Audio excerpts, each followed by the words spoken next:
Okay, subcontractor staff. I'm gonna try to dump all the information I know about what we need to do based on what we have right now as of the 21st of the 12th December, and how to win subcontractors over and how I do it. So, there's gonna be 1,000 excuses, like I've got the Australian accent. It's $1 million accent.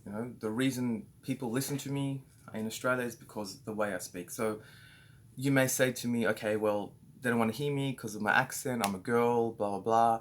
But just use it to your advantage, whatever it may be. Um, you know, if they start asking about plumbing specific questions, show, talk to them about what you can talk to them about, which is going to be about um, the company, what good things we can bring to them, um, uh, anything they've learnt about what advantages are going to be for the subcontract jump on. If you've got a Filipino accent or whatever accent you have, and they're like, "Oh, look, I don't want to speak to foreigners" and all that kind of stuff.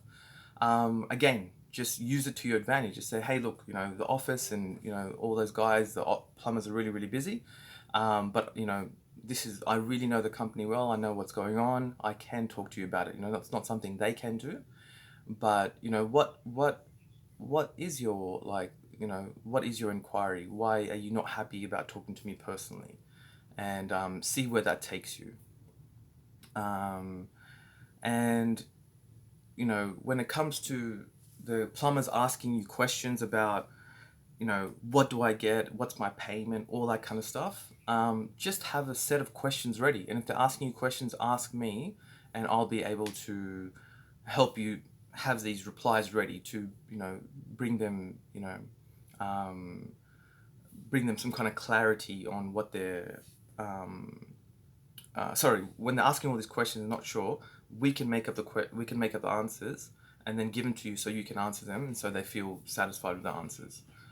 Um, Dom, can you think of anything else that we should be talking to them about?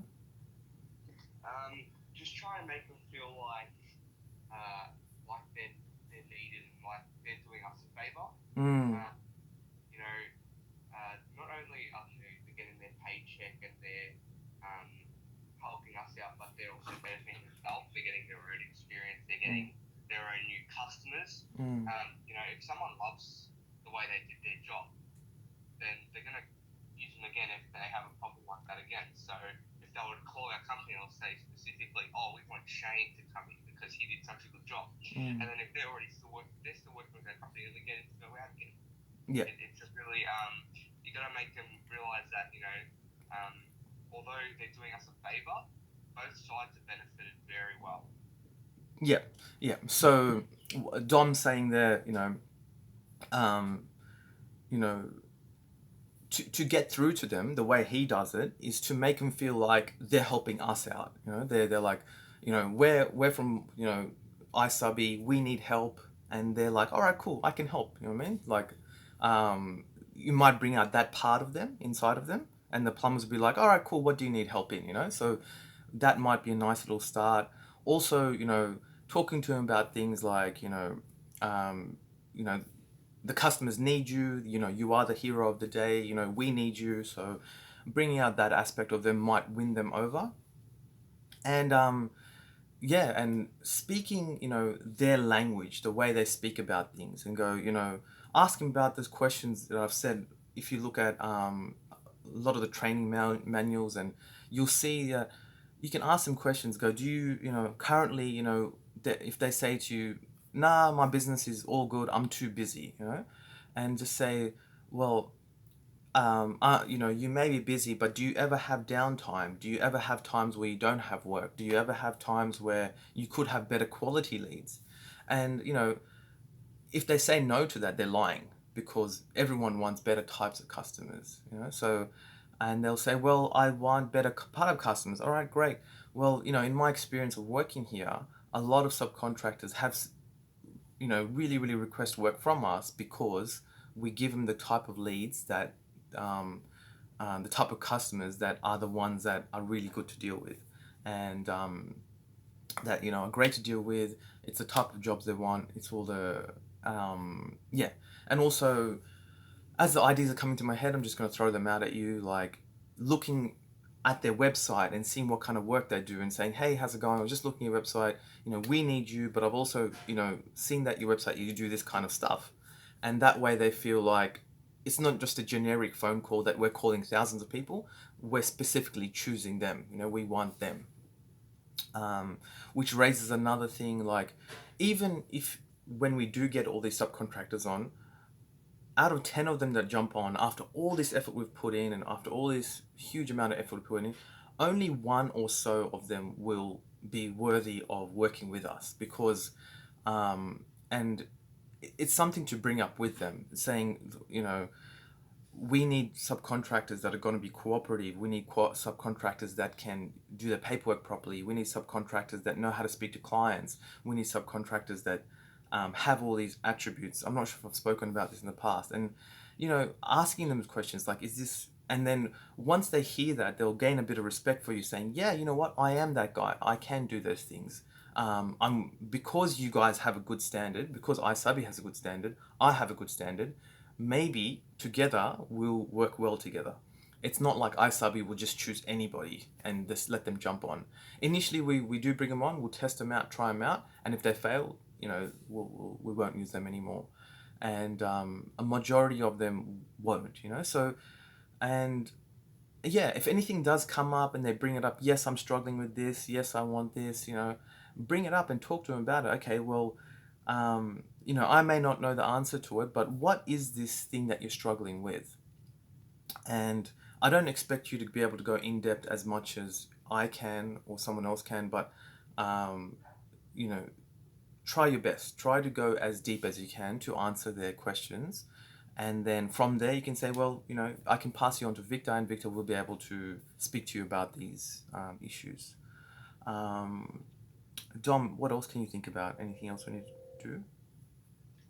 Um, yeah, if they do show disrespect due to the action, Mm, um, try to stand your ground in terms of obviously don't be rude towards them, but just show them that you know what you're talking about. mm, If they keep pushing for it and they say, oh, I want to speak, we're not interested at all, that's when you get either Vic or myself involved, mm, just to smooth it over, mm. and then we get them in line to be able to respect you whenever you call, and Mm. can take over again and show them, because they'll give you the time of the day finally to give you the respect that you deserve, and they'll you can walk them through the process. Yeah, yeah. So Dom's talking about, like, if you ever get disrespected, um, try to ease them into it. Maybe give them that company overview video that I made or those animation videos. They're supposed to soften them up. They're like, all right, cool. What's this about? They soften it up, and then you can call them again and say, hey, did you get that video that I sent? And then go from there. And Dom said, just for them to um, for them to interact with you, give you that time for you to talk to them, you initially have to win them over, either through bringing up something that's important to them, like, hey, how's it going?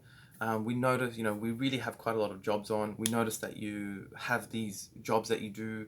You know, I think you will be a suitable team. That could be one way. Um, Another way, I can't think of another way right now, but just to get them that initial break the ice, like, all right, cool, I'll listen to you, and then we'll go from there. Um, and I guess what else can I think of? Answering those real questions, getting in depth. So we're not selling our our because when people sell stuff, or as an employee, most people look at it as like, I'm selling a product.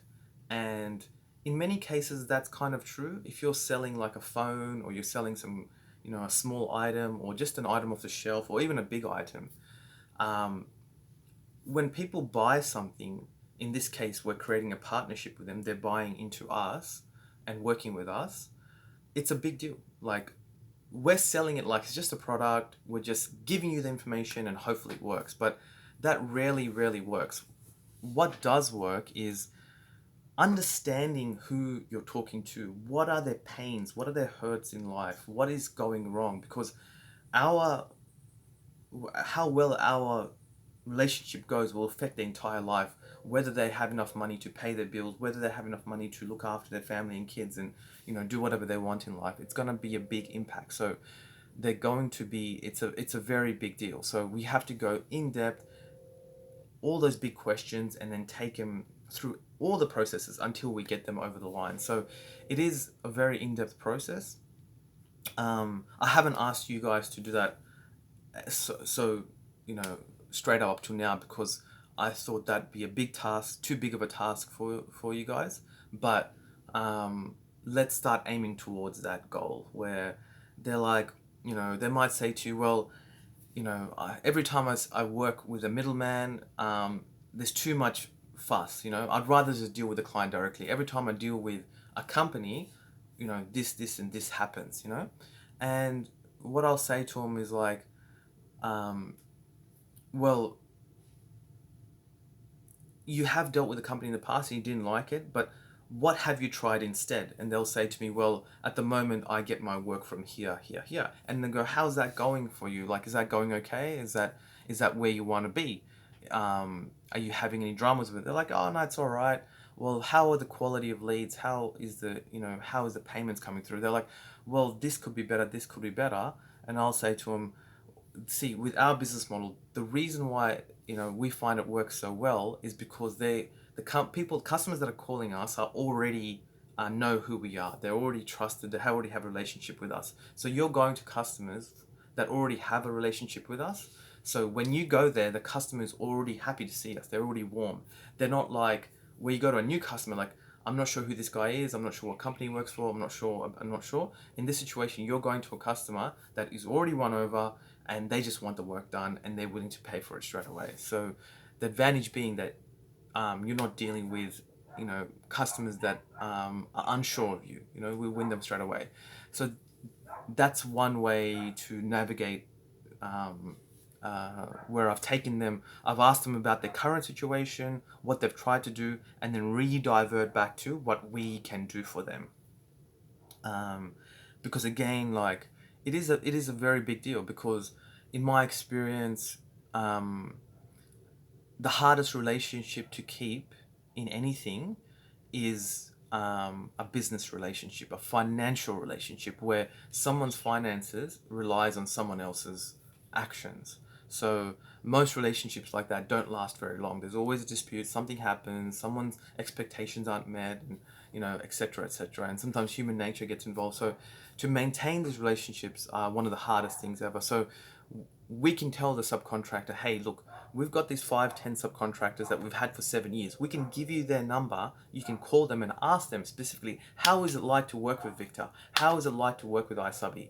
How is payments? How is this? How is this? And that, again, you're just building this trust saying, look at what we've done and look at what, you could possibly be in this situation as well. Anything else you can think of, Dom? Not really from my end. Something that I do personally is usually, well, over the time I've been able to develop this is I'm able to, adjust my tone for depending on how the person answers the call. If trust me, if you guys make the call every 5 minutes and your shifts, you make a lot of calls over every week, and you'll realize that everyone answers the phone differently, and when they do, that's when you can be able to shift your tone. When it comes to someone that answers the phone really nice, tone you have to use. When someone answers rude, tone you have to use. It's not like you make your tone more rude when you have a rude subby that answering the phone. It's more being even nicer just to be able to make it feel more at ease. That when you call that what you're calling about and everything, be able to warm up to the idea. And then when you're working when you're calling someone who's a bit easygoing, you're able to speak to them, you know, in a very casual tone and be able to just work them into it. So Yeah. it's all just different tone management, and you'll all learn it. It's just a natural skill that comes, and you guys will realize it. Some of you may have already realized that the amount of calls you've been making and how hard you've been working. I guarantee you have been able to develop everything. Yes. So Dom's talking about, you know, your tonality, and I guess, yeah, I do that all the time. So depending on who I'm talking to, depending on the way I'm talking to you right now, I'm talking with a bit of intensity. Depending on what's going on, I'll be talking in different tonalities because I'm trying to um, get through to people, and that's one way to do it. So um, usually the theory goes that if someone, you know, everyone's created like this external personality, this give me one moment, sorry, I'm just getting a phone call. Hey mate, I'm just in a conference. Can you speak to the office, or you need to speak to me? Oh no, all good. Just give me a ring back when you got it. Okay, catch it back. Catch it back. Okay. Yo, Dom. Yep. So, you probably just saw me do it right then. That the way I spoke to him was different to the way I'm speaking to you. So, um, you know, again, just a simple concept. You know, personality, your personality, everyone's personality is just made up, and personality is just a vehicle to navigate your way through the world. You want to be polite, you want to be nice, you want to be classy, you want to be, you know, rough, you want to be, you know, playing sports with your friends. You're trying to win. You're trying to be all like, yeah, we can do this. Your personality changes with things. So no one has a stat. Everyone thinks they have a personality that's stationary, but really your personality is just a vehicle to govern your way through the world. And it's not being fake. It's just personality is just made up. You know, this has been known for thousands of years, but people for some reason still think that personality is your personality. Um, and you know, from so just look at your personality and go, what personality does this person need? You know, even when you talk to a child, that child needs constant reaffirmation, all that kind of stuff, while an older person might need a bit different. You know, so you base your personality on the circumstance in front of you. And I guess, you know, re-diverting back to that whole theory, everyone always tells me it's because I'm this, it's because I'm, you know, this nationality, it's because I'm this gender, it's because I've got this, because I'm this age, because I don't have experience. Everything that happens to you, just go, okay, what is the advantage of this? If I'm if all the tradies are male and you're like, well, they don't respect me because they think I don't know about the trade. What is the advantage of being female? Well, the advantage is you can talk about other stuff that other than the plumbing. You can talk to them about the company. You can talk to them about the finances. You can talk to them about whatever else, the bigger questions. And then whatever you're weak in, if they're asking specific plumbing questions, then they can come back to us, you know, one of the plumbers, and we can talk to them about that. So use your resources as well. Use what's around you. We don't expect you to know everything, nor do I know everything. I only know a tiny percentage of what's going on. So now I just look around and go, who knows this, and just pass it on to them.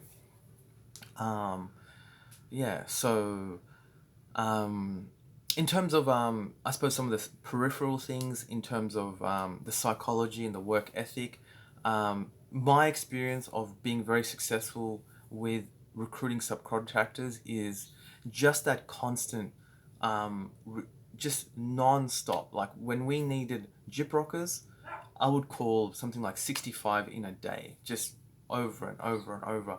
I'd call 65, call them back the next day. They're like, I'm too busy, call them back in 3 weeks. Okay, cool, I'll jump on. What do you need done? You know? And after all that, even then it fails. And then you keep calling. Eventually, you find a couple that will work with you. And then even then, once they start working with you, you've got the onboarding process and working with them and getting them trained up on how we work with the company. And that constant, you know, getting them on, you know. So it's like that with having an employee. It's like that having, you know, with any subcontractors. The same thing. It's this constant energy that needs to be put into people and systems to keep it going towards a certain track. So yeah, so um, you know, some people sit there and they're constantly just searching and researching and waiting for the next best call, and they make a call every half an hour. I was completely different. I didn't care. I'm just like, quick, look at the Google, what's happening, call. What's happening, call. Every 2 to 3, 4, 5 minutes, I was calling, and I was always very successful in recruiting subcontractors that way. What else can I think about? Anything else you can think about, Dom? Subcontractors. Not from my end. I think Hmm. things covered that they need to know. Yeah. Everything else. Based on our company and what we do, what else can I talk to them about? Even if it's repetitive stuff we've already trained on, what else can I talk to the team about? Kind of, you already mentioned it before. Just calling 3 weeks after. If they say busy, call them later on, and if they keep calling it. That's another thing. I mentioned it earlier as well. It's the whole nagging thing. The ones that get annoyed and say, "Oh, stop calling me," after you keep pushing for it, are obviously the ones that don't understand how business works. And obviously aren't the people that are right for us. Because when you keep calling, call it once a day, just to check up to see how they're going with everything, to say, "Oh, how are you going with signing up," and everything like that. If they have a problem with that, then obviously they have no patience and they have no social skills. So the people that answer and go, "Oh yeah, no, I'm doing fine, it's been pretty busy," that's fine. You offer them your assistance, and you call them back the next day, especially if they haven't signed up. You just got to keep checking on them, check through their subby profiles, just keep that nagging process going, because the more you do it, the more you persist, that's when the sign-ups happen. And we can see it through quite a few people that have been signing up now. Falcon Roofing, Fixit, Vanguard. They're all starting to get fully signed up because of the whole nagging part of it. And so nagging might be a bit of a tough word for it, but that's basically what it is. It's persistence, and it's pushing and pushing and pushing until you get to the point where they're signed up. Yeah. So, yeah, I agree with that. So Dom's talking about just that constant follow-up. And then sometimes you'll get back, "Oh, don't call me, you're calling me too much, I don't like this." And what that's telling us is, as you're interacting with us, the feedback that we're getting, it tells us something about this person. So sometimes if they're going to be, particularly difficult to deal with in the initial process, and they don't, like, "I don't do paperwork, I don't do this," that means when they start working with us, we're going to have the same problem. And it's critical for people to do paperwork, to do all that kind of stuff. So a lot of these people are not going to be suitable for us. And yeah, so, and that's okay. You know what I mean? That's okay if we get a lot of rejections. I really don't mind, because the aim is that once we get a good bunch of people, we get our name out there in society, that eventually a lot of these people will be like, "Oh, well, all these other people are doing it. I want to work with you guys as well." So that's one of the goals that we have. What else can I think of? It just takes, a lot of, it takes, perseverance, a lot of guts to just keep going, keep grinding it out, and, experiment. Go, "Well, I tried this last time, let me try this time." Eventually you'll get confident with it, you'll start being a bit playful as well. They'll be like, when you become confident, you can call say you called one that said, "Don't call me again." And if you become a bit more confident, like, "Hey mate, how you going? I know you told me never to call you again, but I saw the stuff that you do, and we really need someone like you. And what can I do for you to even just do one job with us?" And they might be like, "Man, you're persistent. Like, how badly do you need us?" I'm like, "A lot. So what is it? What is it that you need? What do you not?" That's just one example of me just being creative, a bit playful, becoming more confident. And there's thousands of differentiations of that. Yeah, that's all I can think of when it comes to subcontractors. There's probably 1,000 things. Look at the video that we made of where the company's going, how they can fit into it. Um, um, Again, it is about saying to them, you know, what is it that you're trying to achieve? Well, right now, I get phone calls at 8 p.m. at night. I don't sometimes know exactly if I have consistent work. Okay, well, you do know that because we have so much work, we can make your work consistent. You don't have to take calls at 8 p.m. at night. We do that for you. If you and they're like, oh, I have a lot of customer complaints. Well, in our one, you don't even have to deal with the complaints because we've got a massive office that deals with the whole complaints process. You just go and do the work and get paid. And so we're just making the process of plumbing and everything a lot better. We've got the technology, we've got the backing, we've got the office, we've got the brains that are going to keep moving the company forward, and in the same way, you're moving us forward. So almost imagine yourself as like a little fish attaching onto a big whale and just riding on um, the advantages of working with a bigger company. And and they might bring up stuff like, I've worked with other companies before and I had a problem of whatever it may be. I had a problem with dealing with the admin staff, and there was so much confusion. And then you might not know the answer to this, but what way we've done it is you deal straight directly with operations. You deal directly with the project manager, so you don't have that problem of getting stuck. And then you can always say to them, look, I can get back to you about that, or let us know the questions on the system so that we can make up these answers for you to refine this process. And yeah, I guess, if you can adopt some of my psychology, my attitudes, I'm just like, um, I just sort of take the attitude. I may not know how to do it right now, but I'm going to keep putting energy into this and keep trying and keep facing rejections and keep thinking, racking my brain until I start to see some results. And if some damages is caused, I may not be good at subcontractors now, and subcontractors that were very good, I may lose them, but um, as I become better at it, maybe I can go back and win them over. So there's always going to be a bit of disadvantage to what we do while we're trying to get better at what we do. Um, yeah, so it's really, really important what we do. We just really need that chase. Um, you don't have to do it all yourself. You can always say, pass it on to me or Dom and say, hey, one of the managers in the office, he can have a chat to you about it. Um, um, I'm not sure if any of this will be helpful, but having that mentality of being the owner. So um, every time, the difference between really getting a result and just coming to work and just doing your role and nothing really much happening and just being a cog in the wheel is the mentality of being responsible, being the owner, being the beginning and end. So if you say to yourself, all right, if I was the owner right now and I was calling subcontractors, how would I act? What would I be? What would I say? How would I be? And if you can sort of take that attitude within everything that you do, your results will be exponential because um, you'll be like, oh, well, if I don't do it, no one else is. And then your brain will start thinking up all these ideas on how to get this result.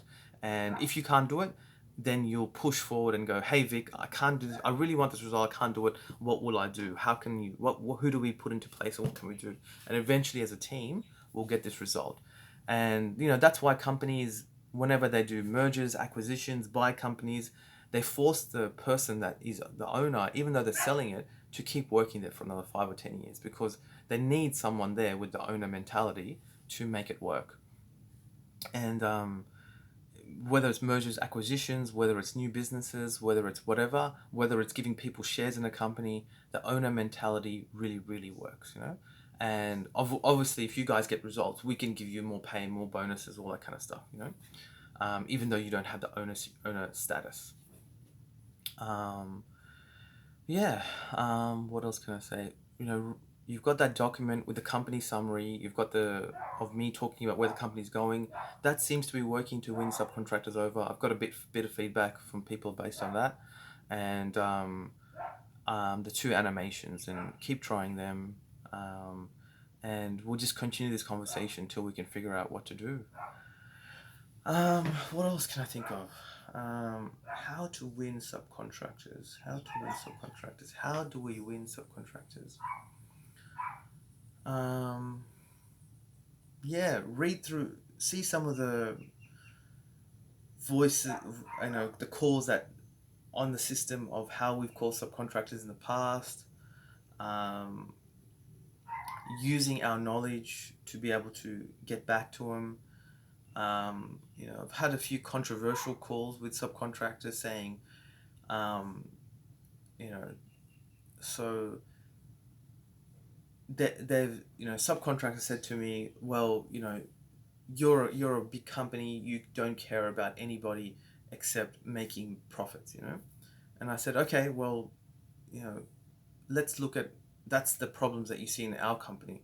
Let's look at your company. When's the last time you have employed anybody? When's the last time you've had to pay taxes? When's the last time you followed any occupation health and safety laws? When's the last time you did compliance certificates? When's the last time that you did your taxation? When's the last time you paid your superannuation? So these are all things that are by the law. When's the last time you followed the regulations, and when's the last time you did any of this stuff? And all those 7 things that person had never done, because they're a small company. The regulators and the law doesn't really have to. They don't have to really follow the laws. No one's really following them up on it. While with us, we do. We make sure that the taxation's paid, people are employed, the money's being done, paid on time, the taxation's being done, the compliance is being done as per the government regulations. So we're following a lot of these laws. We're following procedures, and not only that, because we have so much depth in knowledge in the company and procedure sheets, our work gets done correctly. Versus them, they don't have all that knowledge or experience or this database or knowledge inside their company to get the work done correctly. So we've got a quality of work over them as well. We've got the better technology, better online systems, better tools that we're using. So they're going to customers' houses using this equipment to detect leaks that are worth $300. Ours worth $14,000, which can find precise leaks without causing damage to the rest of the house. So I guess the lesson there is, if you have that knowledge, you can sort of bring them up to them and go, hey, I understand that you're saying that you've got you want to deal with the client directly, but how are you even getting the client? How much is that costing you? And if that's costing you that much money to get the client and then go around all day and quote all this work and not make any money in the meantime, how much is that costing you? What else could you be doing with that time? If you're working with us and you're consistently just working and getting paid for your time, at the end of the week, if you work with us compared to if you work with this, working and trying to win customers off the bat, where would you turn out to be better? And yeah, I suppose I don't expect that from you guys, because you wouldn't have that knowledge, but that mentality of going deep inside the needs of that customer, finding out what they are, saying, okay, cool, I see what your pain is, let me go talk to my team and see what I can do for you and get back to them, and yeah, creating some genuine solutions for these people and using me and the team and Dom to create genuine solutions, take it all back to the team and make a nice knowledge base that we can all learn off. What did you learn today? What did you learn today?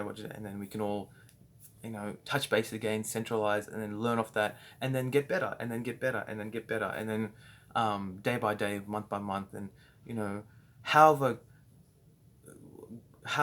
whatever level I get to, and I'm thinking, yep, I'm so good at this.